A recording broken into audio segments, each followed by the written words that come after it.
Hello everyone, नमस्कार सम्पूर्ण मेरो प्यारा प्यारा दर्शक मानबाबुहरूलाई वेलकम छ, स्वागत छ आजको भिडियोमा। आज चाहिँ विशेष मैले चाहिँ बनाउन गइरहेको छु मासु, कुखुराको मासु अनि साथै स्प्राउट भने सलाद हैन, काँक्राहरू। यो चाहिँ काँक्रा हाम्रो सिस्टरले बहिनीले गलत काट्नु भएको छ। खास चाहिँ यो मसिन काट्ने हो। अनि मासु पनि बनिसकेको छ अनि भात पनि बनिसकेको छ। हजुरहरूलाई स्वागत छ मेरो तर्फबाट। अनि जति पनि मेरो फेसबुक अनि युट्युब परिवारलाई सबैलाई स्वागत छ। अनि युट्युबबाट हेर्दै हुनुहुन्छ भने मेरो युट्युब च्यानललाई पनि सब्स्क्राइब गर्न नभुलिदिनु होला, पाल्पा बोय ब्लग्स युट्युब च्यानललाई। अनि फेसबुकबाट हेर्दै हुनुहुन्छ भने पनि फेसबुकलाई फलो गर्न नभुलिदिनु होला। ओके, स्वागत छ आजको कुकिङ इटिङ भिडियोमा हैन। हेर्न सक्नुहुन्छ हजुरले। यो चाहिँ एक कडाई मासु बनेको छ। हजुरहरूलाई पनि स्वागत छ। एकदम दामी, एकदम बवाल बनेको छ है गाइस। आज चाहिँ म आफ्नै रुमबाट भिडियो बनाउँदैछु।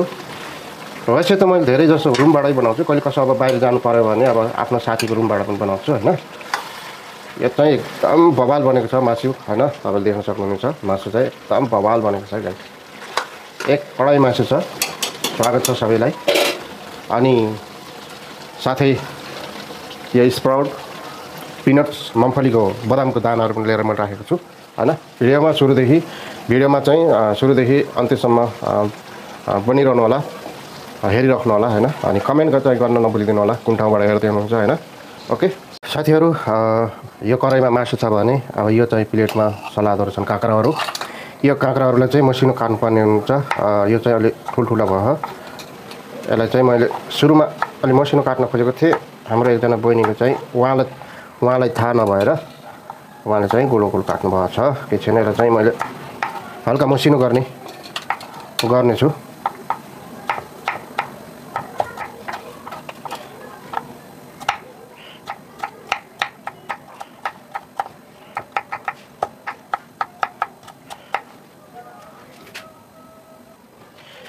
साथीहरू, काँक्रा चाहिँ काटिसकेँ ब्रिकमा।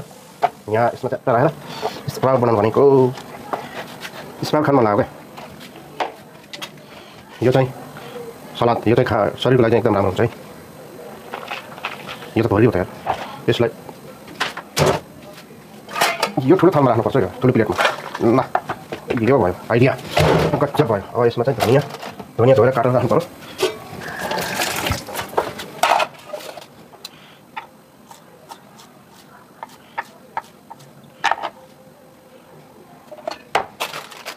यो चाहिँ साथीहरू, यो पिनट्स चाहिँ नमकिन होला भन्दा पनि मसलावाला नमकिन पिनट्स हो।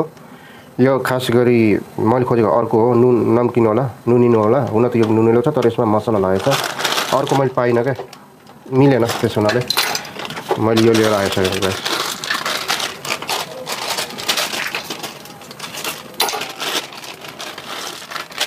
पिनट्स, लेमन, यसमा चाहिँ निम्बु पनि हाल्नु पर्यो हैन। मसला पनि हाल्नु पर्यो। निम्बु निचोर नि कता छ? यहाँ रहेछ। सही टाइममा भेटाइदियो, सही टाइममा भेटेको।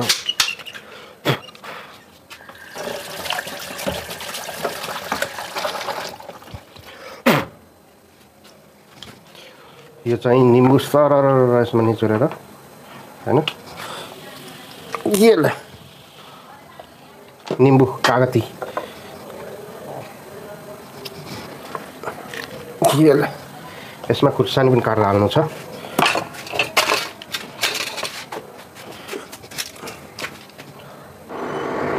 साथीहरू, प्याज कटिङ भयो। अब यसलाई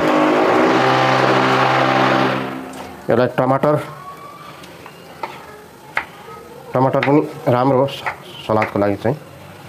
अनि खुर्सानी त मतलब 3-4वटा राख्नु पर्यो। हुन त पिरो छ त भन्थ्यो दुकानदारले, त्यही पनि खुर्सानी धोएर या 4वटा खुर्सानी ठोकिदिन्छु। सरम ल। खुर्सानी आज कसको मुखबाट पानी आउँछ कि आँखाबाट पानी आउँछ थाहा छैन गाइस।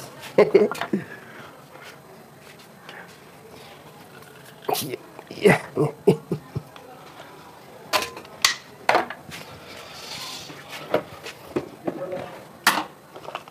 यसमा चाहिँ नुन हाल्नेछु म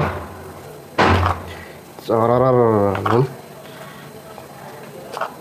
यसमा सफेद तिल सेतो तिल अनि जिरा फुराएर पिसेर जिरा पाउडर राख्न त अझै राम्रो हुन्थ्यो तर हल्का हतारमा पनि भइयो के त्यो भएर पनि गाइस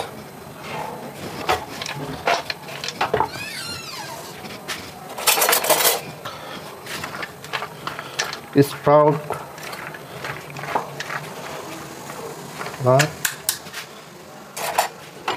यस्तै हिँडेर साथीहरू रेडी भइसकेको छ वेलकम छ तपाईँलाई पनि स्प्राउट खानको लागि चाहिँ सलाद खानको लागि चाहिँ सबै मिक्सिङ हरियो दाल चना काँक्रा टमाटर प्याज पिनट्स लेमन निम्बु अझै यसमा खास गरी हनी राख्दा पनि हुन्छ होइन खट्टा मिठा अमिलो गुलियो पिरो हुन्छ निम्बु हनी राख्ने त यसमा चुक अब कागज नआउँदा चुक राख्दा पनि हुन्छ यसै टमाटर पनि छ त्यो गर्दा पनि भइहाल्छ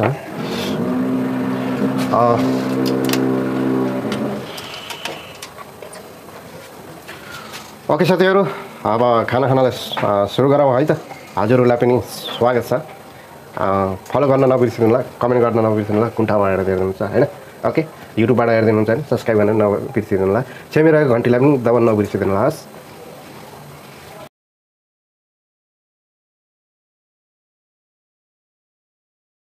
हेलो एभ्रिवान नमस्ते नमस्कार सम्पूर्ण मेरो फेसबुक युट्युब परिवारलाई स्वागत छ आजको भिडियोमा आज चाहिँ च्याप्टर लाएर मेरो ब्रदर अनि म अनि आज चाहिँ मेरो रुममा स्पेसल ठुलो स्ट्यान्डर्ड पार्टी त नै सिम्पल पार्टी हो आज चाहिँ सानो भन्दा हुन्छ अनि सलाद अनि यो कुखुराको मासु आइसक्रिम होइन आइसक्रिम भन्नुभयो आइसक्रिम जस्तो हुन्छ ललिपप वेलकम छ सबैलाई अनि यिनी चाहिँ एप्पलको जुस गर्मीमा एप्पलको जुस खान जरुरी छ दामी होइन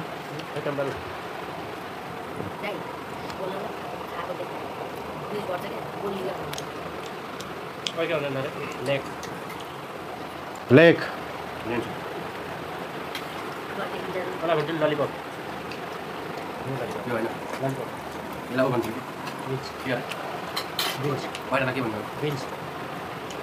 नहीं बनाउँछ नि त्यो स्पेसल भएर ललिपप टेस्ट बनाउनु होइन त्यसको ललिपप त्यसको र ठिकै छ नर्मल छ त्यो लेग पिस